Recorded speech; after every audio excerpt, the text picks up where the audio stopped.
You can come in now.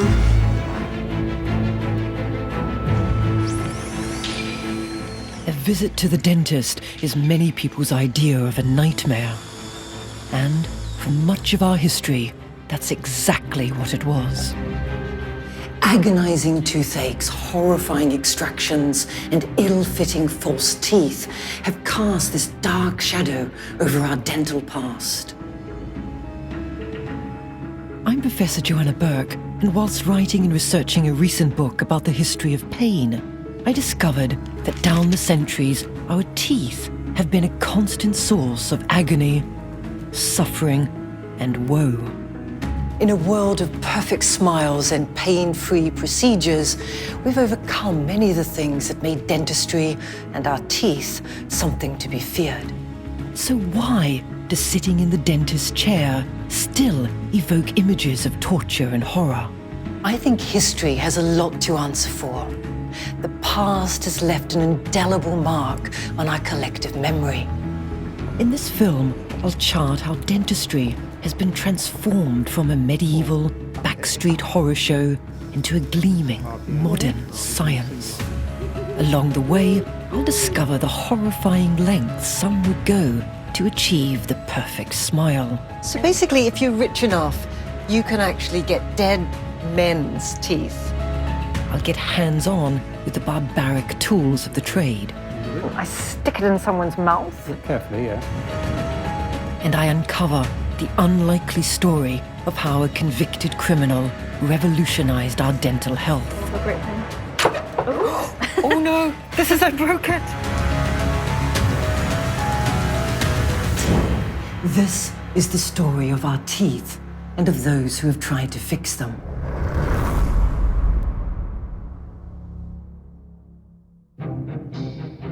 Rotten and neglected teeth have been a part of daily life since the dawn of time. But for thousands of years, the only real treatment for a toothache was extraction, and there have always been those willing to oblige. If you had a painful tooth in medieval England, you might take your chances with the brute strength of the local blacksmith, or try your luck with another equally unlikely candidate. The barber. Because in the medieval age, barbers didn't just cut hair. At this modern barbershop, I'm meeting Professor Damien Walmsley, who has researched the brutal beginnings of modern dentistry. Damien, tell me, if we were living in medieval England, and let's say I had a really, really bad toothache, what would I do? Well, it depends on how much money you had. I mean, if you didn't have much money, you would go to the common blacksmith and you wouldn't know what they would be doing to your teeth to take them out. But if you did have money, you'd come to the barber surgeon. So these are barbers, these are people who do your hair? That's right, yes. They do bloodletting in the medieval ages, but they'd also take teeth out. So what kind of training would these dental surgeons get? They would have been relying on watching the master do the work, and then an apprenticeship they'd have taken over. And do you want to see what they used? Yes, what? Here we have simple pliers. Oh. So there we are, Joanna. Have a look at those. Oh, they're really crude. They are Really very crude. How would you actually use them? Show Well, me. I've got a beer bottle. Okay. And I'm going to ask you So- to take the cap off with those pliers. Put You it probably around have to the hold, teeth. you've got to use one hand, or try and use one hand. Oh. Yes, it's not... And you just, and this is the tooth, and yeah, you just trying pull. to pull, and it's not easy.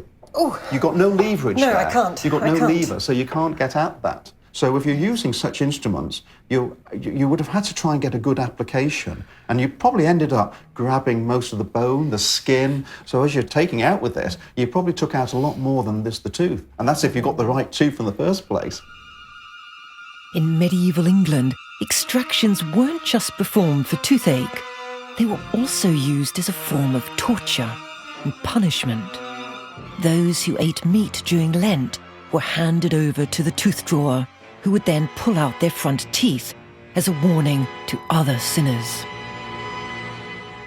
Those are the pliers. I've got underneath here something called the pelican.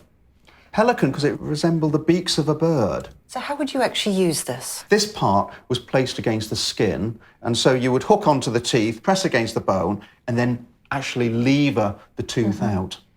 That motion then was picked up with something called a key. And this is, to me, more barbaric, because it actually looks like a bottle opener. Yes, very much so. So if you've got the lower, I'm onto the lower teeth there, you would put that on here. And then you just go... Just go very, very quickly. Speed was the essence. Oh! Ow!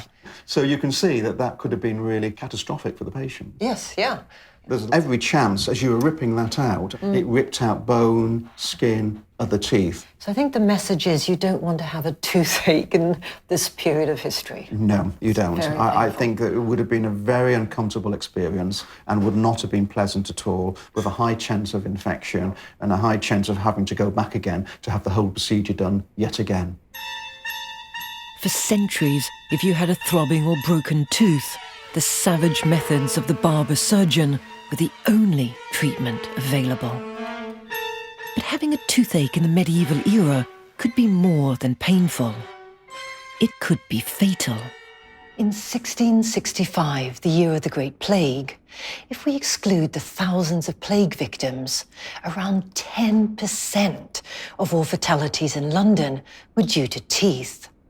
Is it any wonder that dentistry was associated with horror and with death? For much of the past 500 years, that's essentially what it was.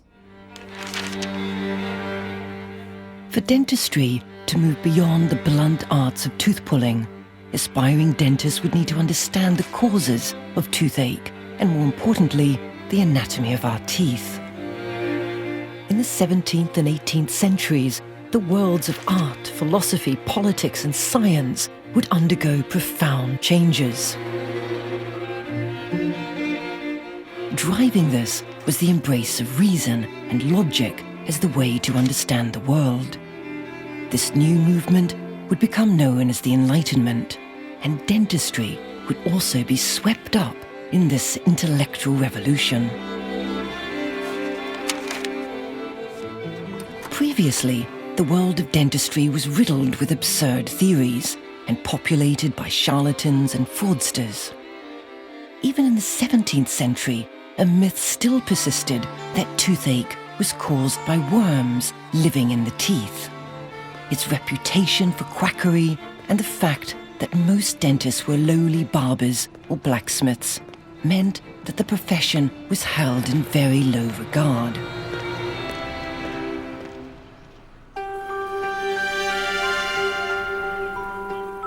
Here, at the Royal Society in London, is a rare first edition of a remarkable book that, for the first time, applied scientific rigor to our teeth.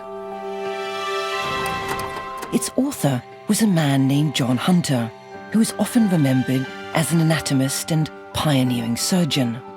But Hunter was also a key figure in turning dentistry into a modern science.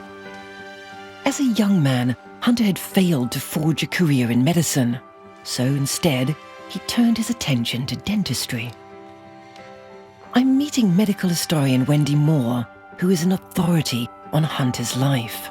This is John Hunter's first book. It was published in 1771 and the second part in 1778. And it's one of the most important books in the history of dentistry. And that's because it's really the first in English comprehensive look at the anatomy of the teeth and the jaws. And it really places dentistry on a scientific basis for the first time. So it's called The Natural History of the Human Teeth. Yep.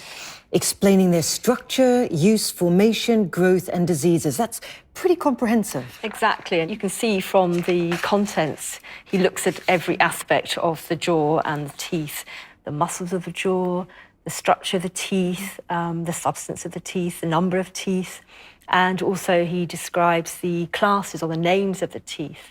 So before they were known as the incisors, the canines, and the grinders, but he came up with 4 classes of teeth. And he gives them the names of incisors, cuspids, bicuspids, and molars. Hunter's naming and classification of the teeth is still in use around the world today.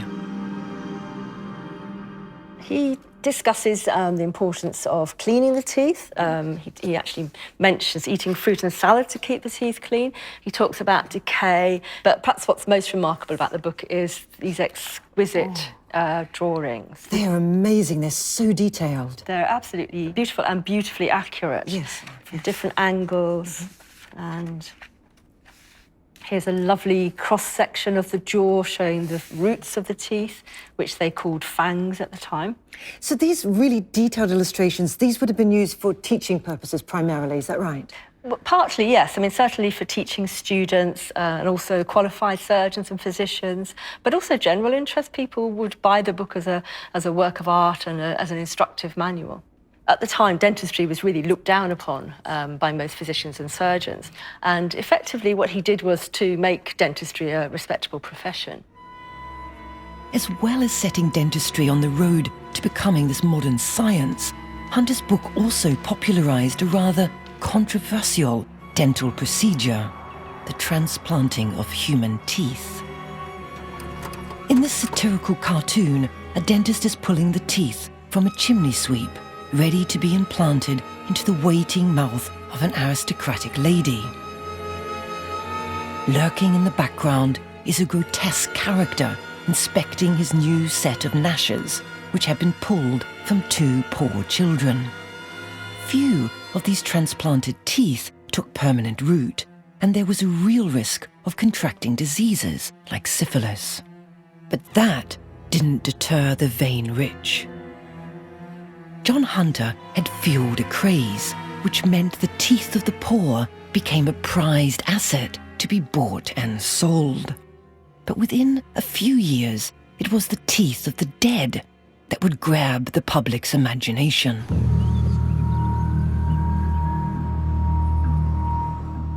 In the early 19th century, human teeth became an increasingly valuable commodity. In fact, they were so in demand that grave robbers could earn the equivalent of £10,000 a night, stealing the teeth from corpses. These grisly trophies of the dead were used to make lifelike dentures for the rich. But in 1815, these grave robbers almost went out of business. In June that year, 50,000 men were slaughtered at the Battle of Waterloo. As night fell, ghoulish scavengers arrived on the battlefield and began to pull the teeth from the dead and dying. And their teeth, they flooded the British market. As a consequence, even the toothless middle classes could afford to buy their own grin. The era of fashionable false teeth had arrived. One of the largest collections of false teeth in the world is managed by the British Dental Association. False teeth have a long history. The ancient Etruscans, who lived in what's now Tuscany, were making serviceable gold dentures from around 700 BC. Curator Rachel Bairstow has catalogued hundreds of sets of false teeth, including those made from the dead soldiers of Waterloo. Rachel, I've heard so much about Waterloo teeth. What do they actually look like? Oh, well, here we go. We've got a treat for you. Ooh. So this is a set of Waterloo teeth. So you can see it's a carved ivory denture, a full set, top Ivory? and bottom. Yes. Yeah, this is hippopotamus or walrus ivory was commonly used. And here we have the human teeth. They're riveted into place with these metal pins to make this rather wonderful set. And how would you actually fix them inside your mouth? Well, they'd have gold piano wire springs attached on the sides here, which would attempt to keep it in the mouth through the pressure that would force it up and force it down. And very difficult to eat with, I'm assuming.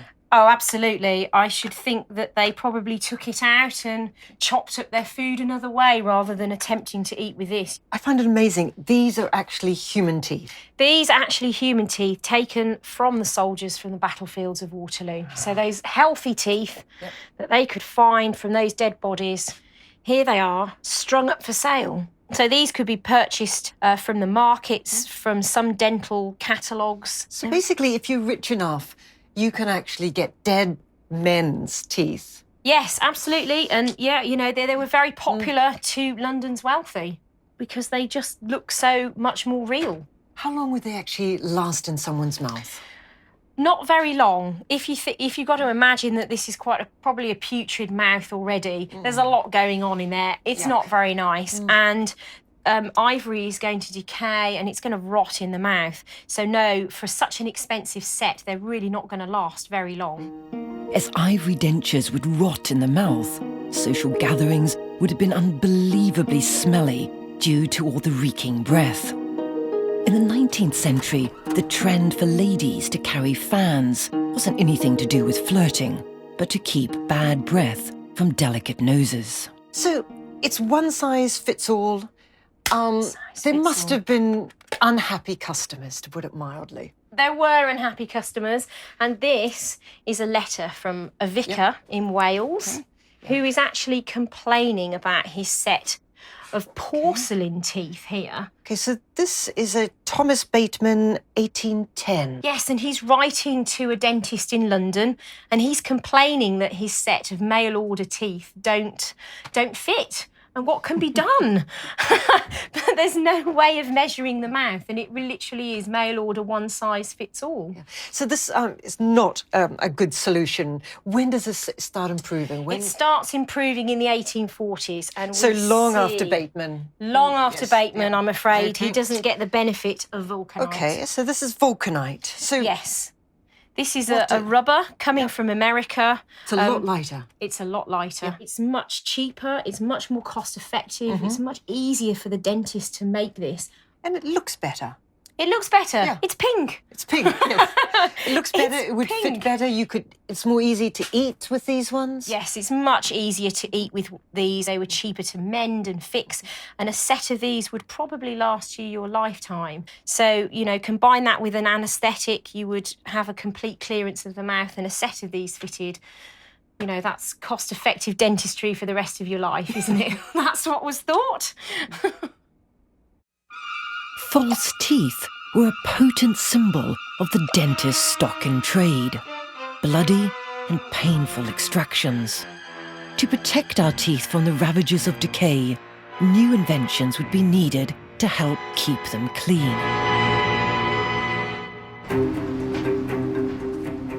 In 1780, a rag trader named William Addis was arrested near Spitalfields in London for his part in organising an anti-government riot.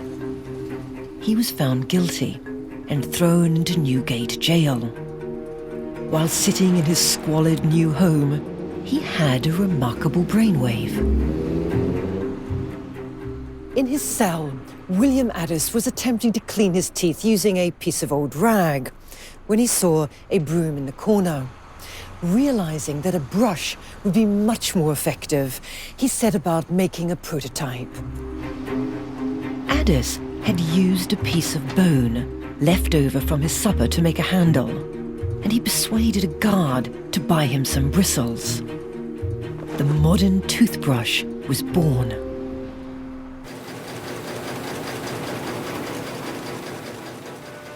Here at the Kent Brush Factory in Hemel Hempstead, they still make brushes by hand, using methods and materials that William Addis would recognise. When he started experimenting with his new invention, William Addis realised that for an effective but gentle brush, he would need to add a rather special ingredient: pig bristles. Today, Kent imports their fine pig hair from Siberia, where the cold climate produces a sturdy bristle, perfect for toothbrushes.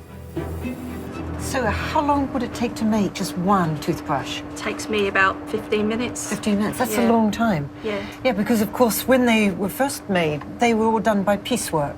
Yeah. So you only got paid for the ones you made. So obviously speed was the really most important thing. Dawn, I've been watching you now for a while.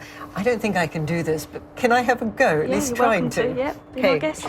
Oh dear. So what do I do, Dawn? Talk me through this. Right, you've got to make a loop. Make a loop? Oh yes, make a loop. If you poke it through the Poke it through a hole. Is that at the hole? No, it's not going Just be through. nice and straight. Oh dear. I'm going to mess up this one for you, aren't I? That's all right. Oh dear. There, I've done it. I've got it through the hole. Okay, then you... Okay, then I watched this bit of what you were doing really carefully. Then you put it in and then you divide in half. You put it like that. Halfway, yeah. Bend it in half. Bend it in half? So they're both straight. Oh, that's hard to do. Yeah, takes a bit of practice. They're really tough. Okay, then I just pull it, do I? Yeah, the long bit. The long bit? Okay. That's... Get more of a grip then. Oh no, I broke it. This is when you have to start again, isn't it? Yeah. Oh. Well, take a few bunches out, yeah. I'm really sorry, That's Dawn. all right, don't worry. Okay, so I've really messed up badly here. And if this was piecework, you would have just lost actually a sizable part of your daily income. Yeah. Okay, that's as good as I can do. By inventing the toothbrush, William Addis would be transformed from a jailbird into a successful businessman. Within a decade, he had amassed a vast fortune, and his toothbrush would become a fashionable item for the wealthy. William Addis's eureka moment was to prove a milestone in dental hygiene. But it was only the first step in a long road towards healthy teeth. After all, each of his toothbrushes cost 6 pennies. This was far too expensive for most of the population. For a long time, even those who could afford a brush would often share it with other family members. But the toothbrush isn't the only thing people have used to try and clean their teeth.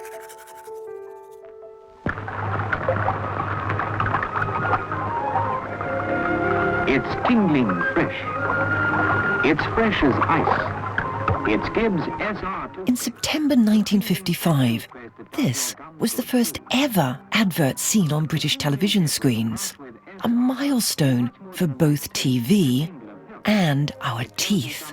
See your dentist regularly and brush with SR, the tingling fresh toothpaste for teeth and gums. Gibbs SR. Using weird and wonderful concoctions to clean our teeth isn't a modern invention. It stretches back thousands of years. In ancient Rome, it was common to rinse your mouth with urine in order to give them a pearly white appearance.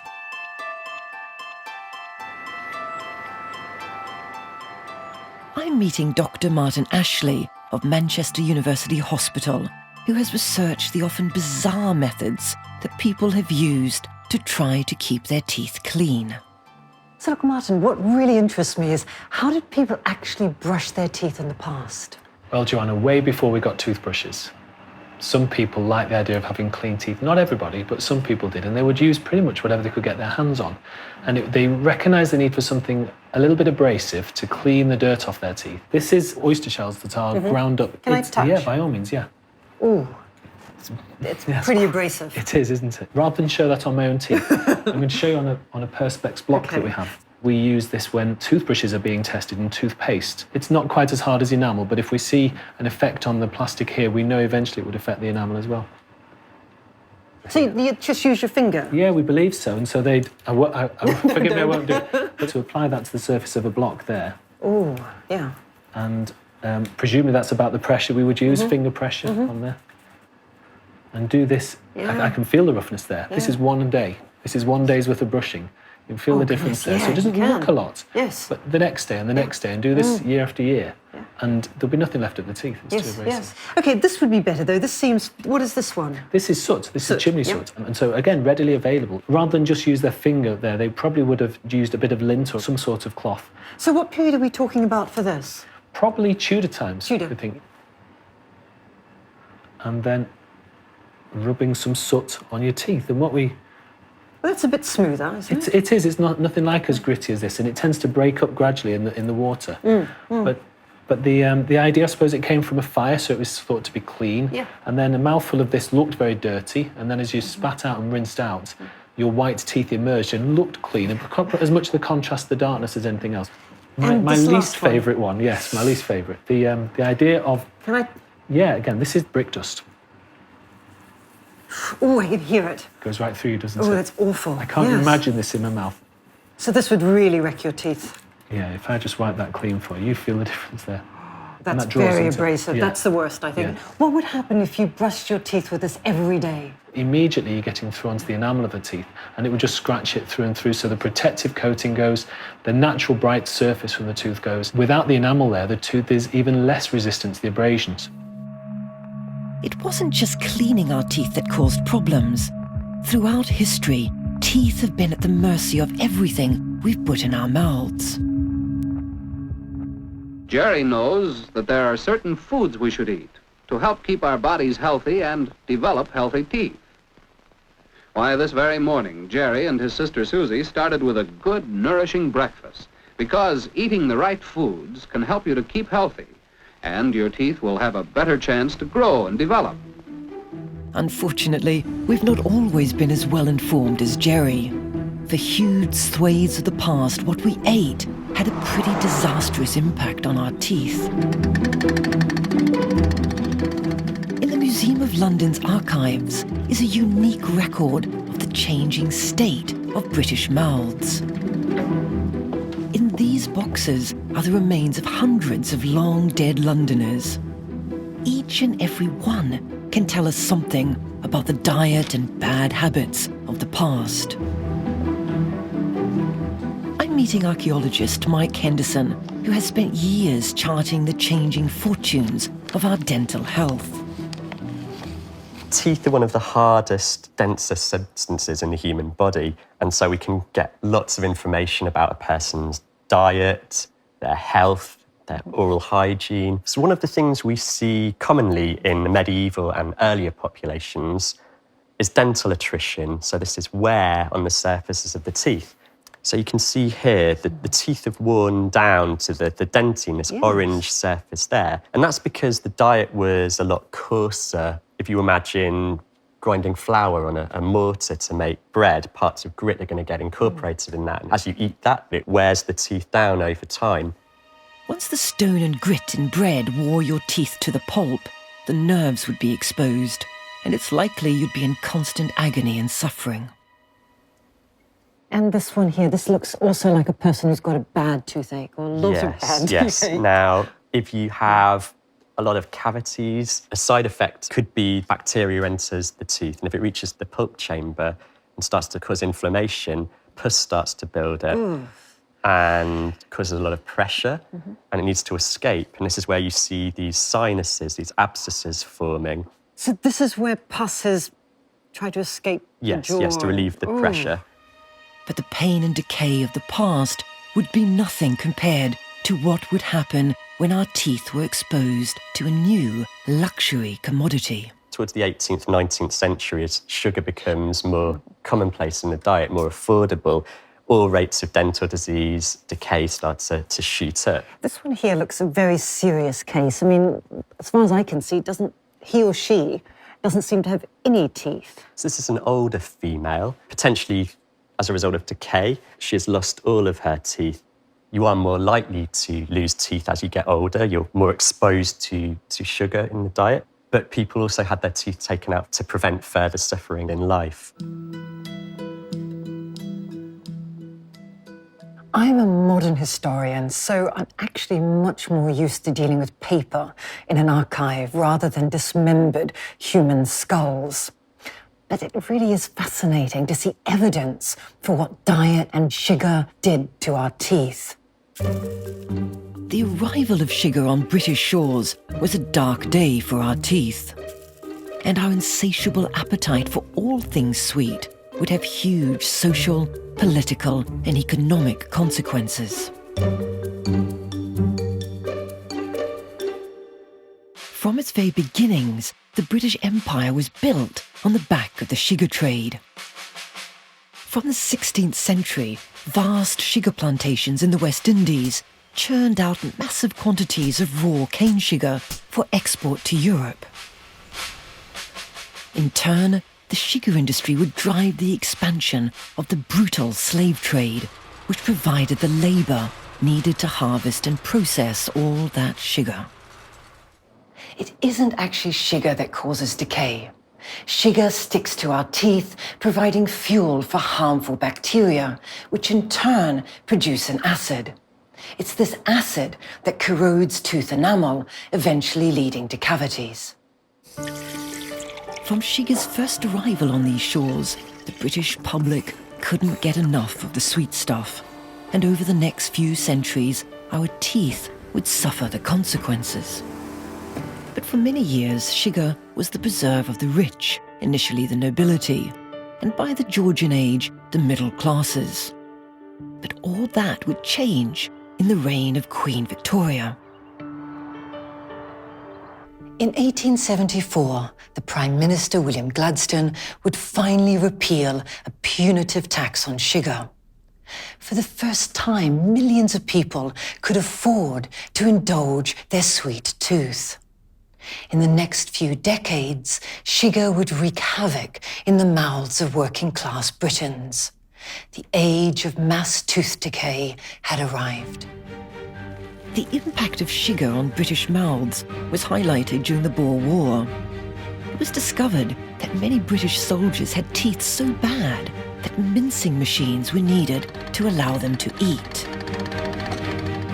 As our teeth began to decay en masse, dentists would have to find new ways to try and stop the rot.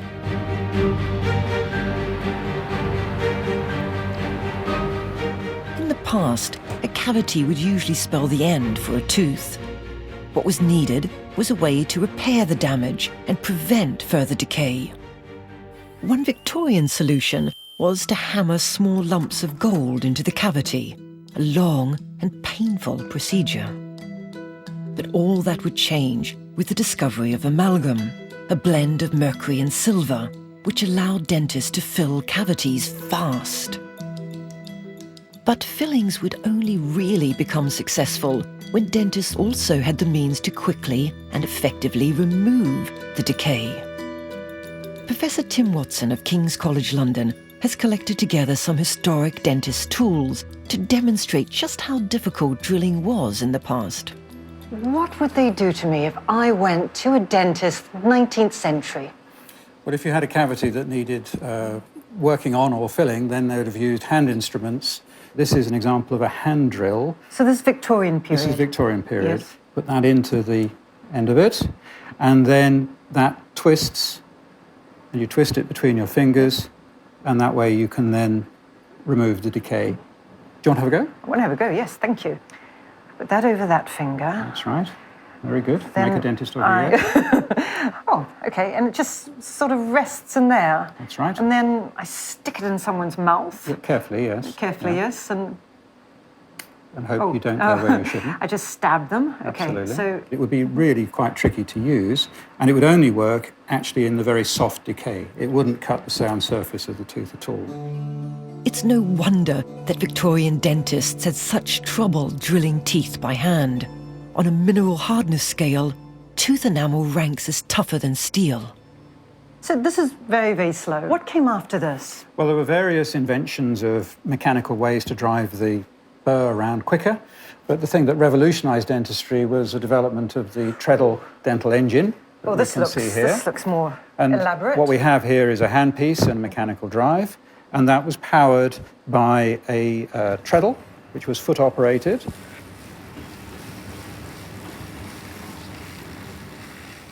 So how fast would this go? Oh, quite a lot faster. You're in the hundreds of RPM rather than single RPM. It's quite difficult to do, isn't it? It requires coordination. Can I have a go at this as well? Okay, there we go. Okay. Okay, cavity, here I come. Okay, so this is my poor patient. Yeah. Oh, kind of like a sewing machine. Absolutely, yes. And then you just put inside the person's mouth and drill away. Drill away like that. Yeah. This inside your mouth must be quite horrifying. Well, yes, indeed. Yes, And you can yes. hear the grinding noise going. So. Well, yes. Because, I don't think I'll be coming to you in a hurry. The arrival of the treadle drill really did change dentistry forever.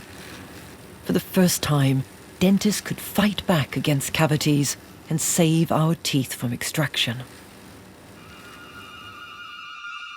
But to make full use of these new tools, dentists would have to overcome the problem their screaming, struggling patients. In the distant past, pain relief left a lot to be desired. If you were lucky while having a tooth extracted, you might be given a slug of whiskey. Or you might need to seek comfort in prayers to Saint Apollonia, the patron saint of dentistry. Pain would only be overcome in the late 19th century through the discovery of an almost magical set of chemicals and gases. The first substance to be used as a general anaesthetic was nitrous oxide, or laughing gas. This is one way to keep a child quiet. Perhaps you'd like to do this for your child sometime. Laughing gas had been used as a recreational drug for decades, when in 1844, an American dentist named Horace Wells spotted its potential. One day, Horace Wells was sitting in the audience of a laughing gas roadshow, where members of the audience would be invited on stage to try some gas. Once intoxicated, these guinea pigs provided entertainment for the rest of the audience. But then, Wells noticed a very interesting thing. One man came off the stage with a very serious gash in his leg, but he felt no pain. To discover just how effective nitrous oxide is, I'm going to be administered a carefully controlled dose of gas and air, the same mixture of oxygen and laughing gas used in maternity wards. In 1844, when Horace Wells experimented on himself, he had a friend pull out a tooth.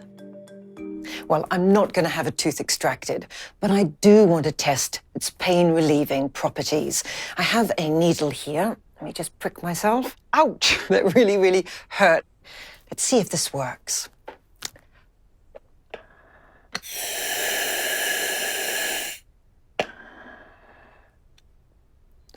Whew. Let's see now what happens. Actually, it doesn't feel like anything. I feel really quite lightheaded. And am I slurring my words? I'm not sure. But anyway, clearly it didn't hurt because I pricked myself a few times that time. Yeah, I don't really know what to say now. Just cut. Okay. Nitrous oxide undoubtedly worked, but during a public demonstration, Wells failed to give his patient enough gas. He was humiliated and his discovery discredited in the eyes of the medical profession. But that wasn't the end of the story for pain relief. And to find out what happened next, I've come to the School of Pharmacy at University College London. I'm meeting Dr. Stephanie Snow, an authority on the history of anaesthesia. So, laughing gas is not working. So what comes next? Well, soon after, dentists and surgeons began to use chemicals. First, they start with ether, and then they use chloroform. Ether is discovered first by American dentists. It was a safer anaesthetic than chloroform, but it was harder to establish unconsciousness. So how do they administer these drugs? And are they both administered in practically the same ways? Yes, the chloroform would be dropped or poured onto a sponge. So this is just an ordinary sponge? Yep, just an ordinary sponge. The sponge would then be wrapped up in a cloth, a handkerchief, whatever they had to hand, and then it would be pushed over the patient's nose and mouth, and they would have to be held. That's really suffocating. That's right, yes. So this is a very imprecise method of administering anaesthetic. Completely. I mean, if we look at this, a fatal dose would be something around 30 mils, which would be around that. So if you're using a spoon or a dropper even, it's very easy to go over without realising it. So there were quite a few fatalities? Yes. Chloroform particularly had a high level of fatalities. And it was really because of that that by the 1860s, dentists started going back to using nitrous oxide because it was much safer. Despite the risks, ether and chloroform continued to be widely used alongside laughing gas. But another discovery would soon change pain relief forever. Well, ether and chloroform were general anaesthetics. What dentists really needed was a way of targeting pain relief, of being able to numb and deaden pain just in one small place in the mouth or jaw. So it's here that we turn to coca in the story of pain relief. So this is cocaine? This is cocaine. It's produced from coca leaves. It was used for many years as a stimulant. It was used in tonics, in Coca-Cola, of course. But in 1884, an eye surgeon in Vienna, Karl Koller, discovered that it had anaesthetic properties. And what he did, he made a solution of cocaine, administered it to his eye, and then stuck needles in his eye and found that he experienced no pain. So this obviously is an advance over chloroform or ether. How did they actually administer this kind of anaesthetic?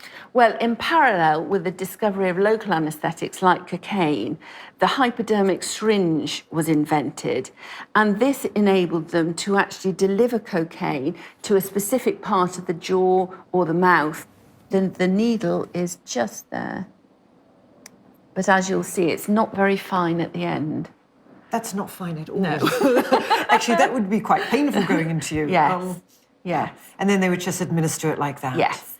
But I mean, if you think about the sort of precision of that, being able to target a particular spot, that was a much safer way of giving dental patients anaesthesia than ether or chloroform. Yes, yes, no, obviously.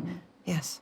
By injecting cocaine directly into the gums, dentists could now numb individual teeth, providing a much safer and easier way to carry out fillings.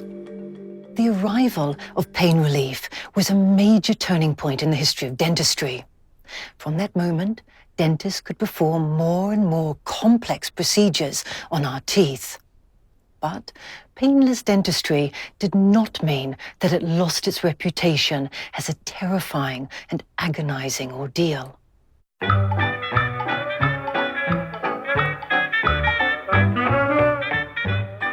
Nothing better demonstrates the public perception of dentistry than the release in July 1914 of Charlie Chaplin's film, Laughing Gas. Chaplin helped cement the idea that a visit to the dentist was still as barbaric and painful as ever, despite all the new technologies and use of anaesthetics.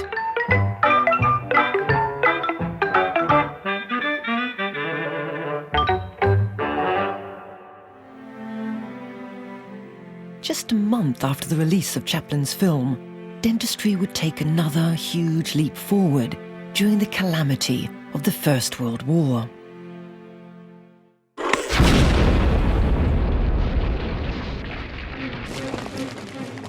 In August 1914, the British Army went to war without a single dentist.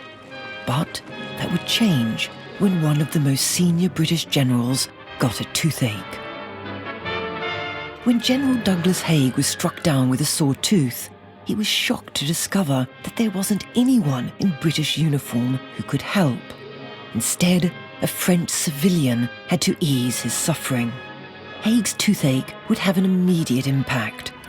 By the end of 1914, there were 20 dentists at the front and over 850 by the war's end. But dentists weren't just needed for toothaches, fillings, and dentures. The nature of trench warfare meant that soldiers' heads were often exposed to fire. And high-velocity bullets and shrapnel smashed faces beyond recognition. Huge numbers of men flooded back to Britain with faces seemingly damaged beyond repair. Many of their injuries were so severe, it seemed a miracle they had survived at all. Working in conjunction with plastic surgeons, dentists would be at the forefront of rebuilding these men's faces and their lives.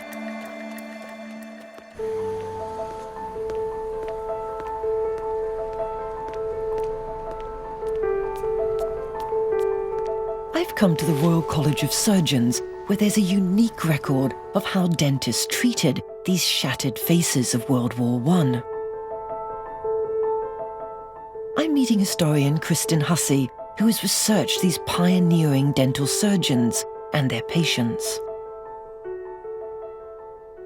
Kristen, what do we have in front of us here? We've got a file.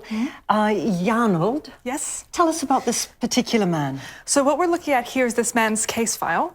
You can see he was wounded in October of 1918, so very unfortunate, very close to the end of the war. Age 24. Yes, very young man. Yes. And you can see here that he's received a gunshot wound of the chin and a fracture of the mandible.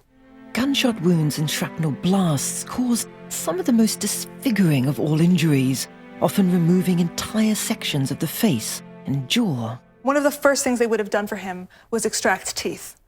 Now, teeth would often have become septic on the trip from the continent back to Britain, so they were one of the first things to go, and indeed, dental surgeons would have been one of the first people he encountered. What did the dental surgeons actually do? What were they able to do in this period? One of the number one things dentists would have done was provided splints to support the jaw in order to aid its healing, but also they crafted incredible dentures and external supports to really recreate the structure of the face, that hard tissue structure that the plastic surgeons could then graft over. And if you look here at the images, you can see that he's lost the majority of his jaw on that side. It's all gone. Private Jarnold's injured chin was being repaired with a tubular skin graft growing from his neck.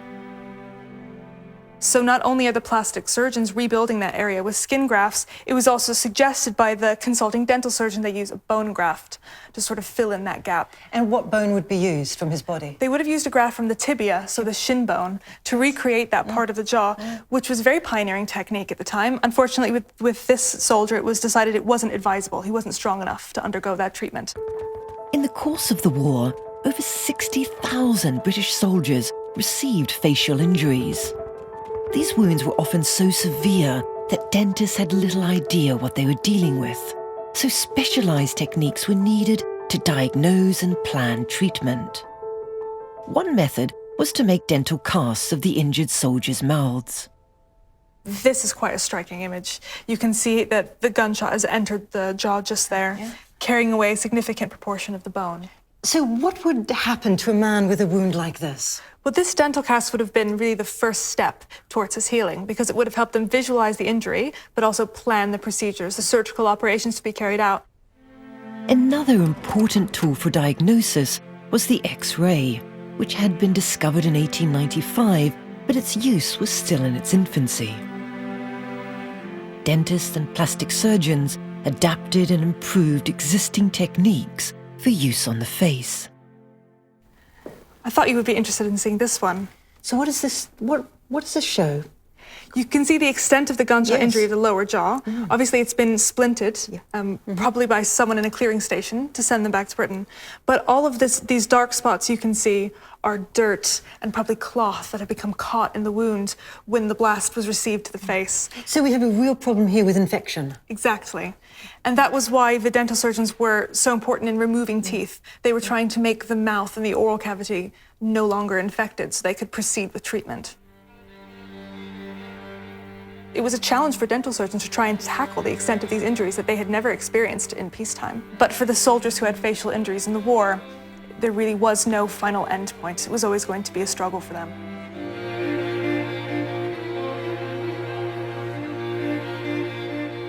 There's one major debate. Is war good for medicine? Well, unfortunately, in the case of facial surgery, it was. In the crucible of the First World War, it took pioneers to radically transform surgical practices. In doing so, they literally changed forever the lives of so many men who otherwise would have lived out quite miserable existences.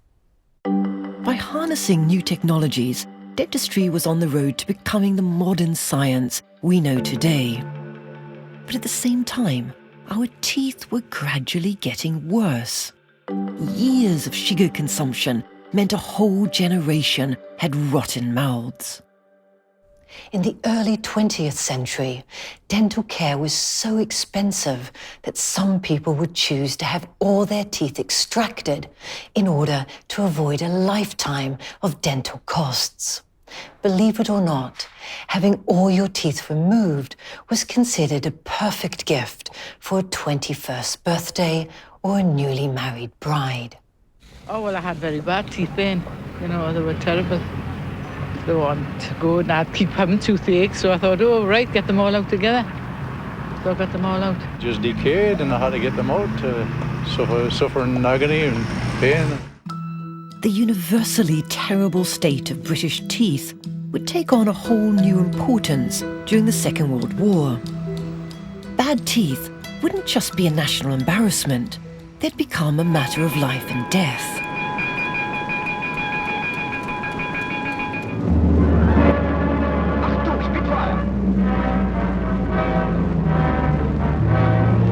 Attacking Messerschmitt, Delhi Ho. As the Battle of Britain raged and bombing missions began over Germany, the Royal Air Force realised that it had a serious problem. Many pilots were suffering agonising toothaches while in the air. At high altitudes, cavities and defects in the teeth could become acutely painful, and in consequence, some 5% of missions were being aborted due to toothache. With aircrew in desperately short supply, something needed to be done urgently. To get pilots' teeth in shape, the RAF drafted in a band of young women who would teach them how to clean their teeth and correct years of neglect. These women would become Britain's first hygienists. Frida Rimini qualified soon after the war's end, but completed the same course as the first wave of RAF hygienists. The training they underwent was often quite bizarre. I remember we started off by carving wax blocks. We were given a tooth and we had to reproduce the tooth. This was to increase our manual dexterity, which I think it did. After we had done that, we moved on to door handles. These were mounted onto the headrest of the dental chair, and the door handle was painted. And we then, with a variety of instruments, had to remove the paint. And having removed the paint, it was then replaced, and we removed it again. Having trained for 9 months, scraping paint and learning about anatomy, hygienists went to work immediately, improving the teeth of pilots and aircrew. In those days, the mouths were pretty awful, really. And we'd remove all the debris, and then we'd suggest that they used a toothbrush, might be a good idea. And then we sent them away, and they came back 6 months later, and we did it all again. Within just a few years, a trip to the dentist wouldn't be complete without a hygienist giving you a scale and polish, and perhaps a bit of friendly brushing advice. It takes at least 200 brush strokes to get around a complete set of teeth properly. And Sally is told that this should take her approximately 3 minutes every time she cleans her teeth.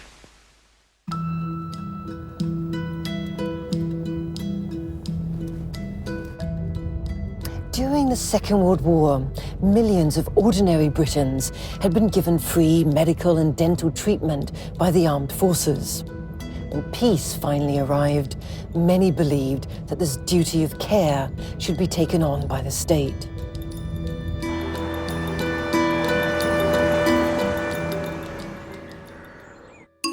To make this happen, the government commissioned an economist named William Beveridge to investigate what ordinary Britons' lives were like. His findings would lead to the creation of the welfare state and a new National Health Service. This leaflet is coming through your letterbox one day soon, or maybe you have already had your copy. Read it carefully. It tells you what the new National Health Service is and how you can use what it offers. Study the leaflet, then keep it by you. You'll need it for reference. From the 5th of July 1948, all aspects of medical care would be provided free of charge. When the first wave of patients arrived, dentists set to work rectifying years of neglect. There was a hell of a lot of work to do when the NHS came into being. Mainly extractions to begin with, and dentures. And then, the fact that you could save teeth pretty painlessly, so gradually seep through the population.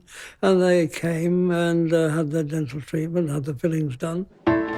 In just 9 months, NHS dental technicians made over 33 million replacement teeth, and dentists filled over 4 million cavities. There were long queues outside some dental surgeries, and overworked dentists were seeing hundreds of patients a day.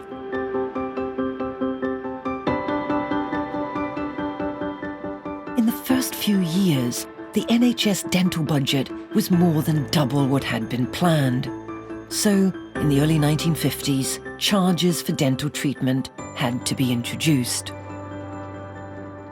The arrival of the NHS was probably the most important change in British dentistry. After all, for the first time, ordinary people could afford to go to the dentist. But the democratization of dental care did not lead to significant changes in our attitudes. Most people would still only go to the dentist if forced to by pain. NHS dentists would work wonders fixing Britain's rotten mouths.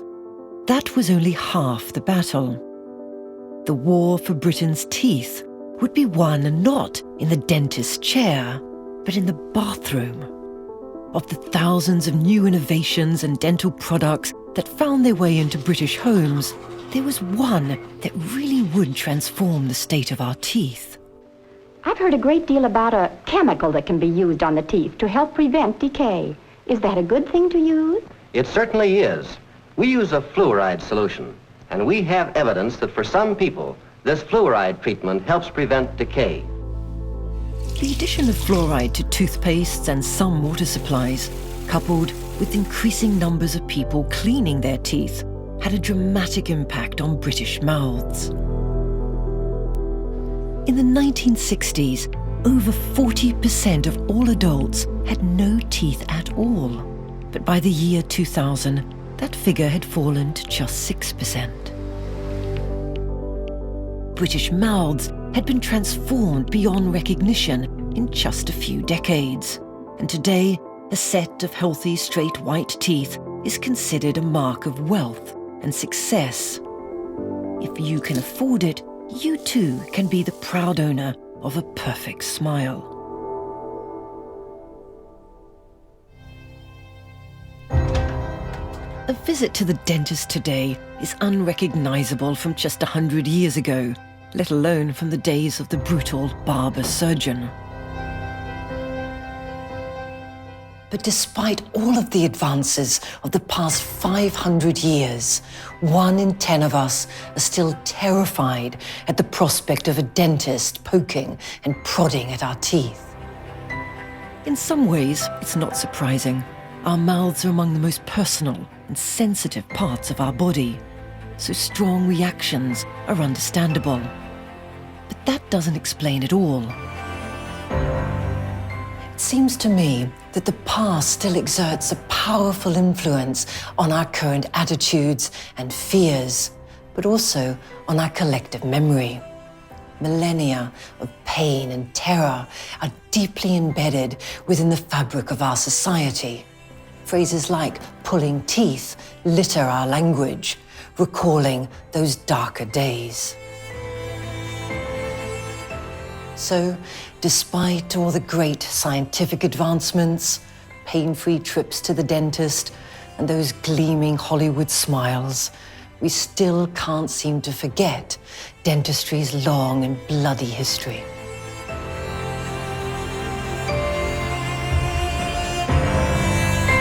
You can catch up on the polio story, the vaccine that changed the world, which features interviews with polio experts, Bill Gates, and survivors of the disease. It's available now on BBC iPlayer. Coming up tonight here on BBC4, pushing social and sexual morality to its limits. The women forced to abandon their babies by a society that didn't want them. My Mother, the Secret Baby, next.